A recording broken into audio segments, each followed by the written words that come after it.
uyu muntu ni wa mubyeyi wacu ni nyakubahwa Paul Kagame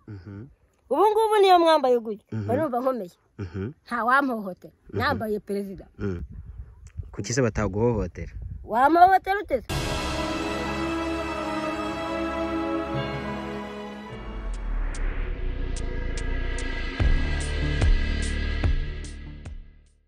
nitwa Mukanyandwi Marere Demuta yo mu murenge wa Mbuye kagari ka Mwendo umudugudu w'Ipata ubu ngubu umurenge wa Mbuye rwose tubona haza ejo heza tuzatera imbere mbere twari twarasigajwe inyuma nyine n'ibyo byose ariko turimo kugenda twese dutera imbere ahubwo mutuvugiye nk'ubuvugizi nk'abantu tutagira nk'umuriro ubu ngubu noneho n'amabuye y'itoroshi yabaye ikibazo ubwo rero tuzi ukuntu twebwe abantu tutarabona umuriro tuzabigenza aho ni hehe hari icyo kibazo hano mu mudugudu w'Ipate dutuye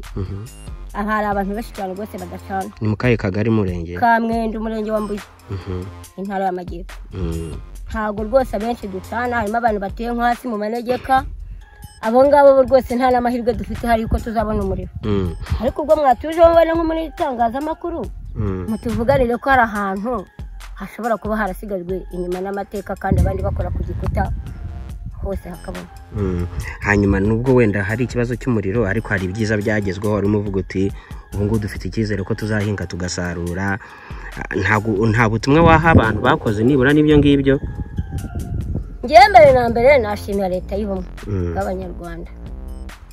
nyakubahwa Paul Kagame rwose yita ku banyarwanda be ibi byose niwe uba wabidutekerereje ko twebwe hari ibyo tujya kubona tukabona biraza ariko nkatwe twagenderaga mu bintu nk'ibyo batubwira ngo gucukura imiringo tukumva nta gaciro bifite ariko babona imyumvire y'abayoboye wenda itagenda neza ahitamo kwishingira ubwo ni nka koperative aravuga ati nimugende mumfashirize bariya bantu wenda ari bufasha bumwe tudashoboye akagenda nk'ubu nkanjye urabona sinishoboye ariko nko mu murimo wanjye yabashije gushyiramo umuringoti nicyo kintu namushimira rwose ajya akomeza tuburebere ni umubyeyi arakarama ni umubyeyi mwiza nako kuva njye nanabaho nta n'undi muperezida numvishije umeze nka Paul Kagame aratangagira inka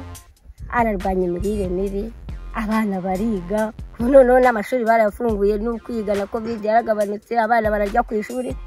nta kibazo dufite ahubwo ikibazo kindi kigenda kibangamira nk'abantu batishoboye ni nk'amafaranga y'ibiryo barimo gushyiraho ku kigo hari igihe nkanjye w'umukene mfite abana 4 nkareba rero ukuntu wenda ashobora kuzajya mbona nk'ibihumbi 8 bya buri gihembwe nabyo bikaducanga ndabona ariko nyine wambaye ku mupira uwo muntu wambaye se ninde uyu muntu ni wa mubyeyi wacu ni nyakubahwa Paul Kagame ubu ngubu niyo mwambaye gutya barumva nkomeye nta wampohotera nambaye perezida kuki se bataguhohotera wamuhohotera uteze umuntu se wowe kumubonye ukamumenya uyu ni nyakubahwa Paul Kagame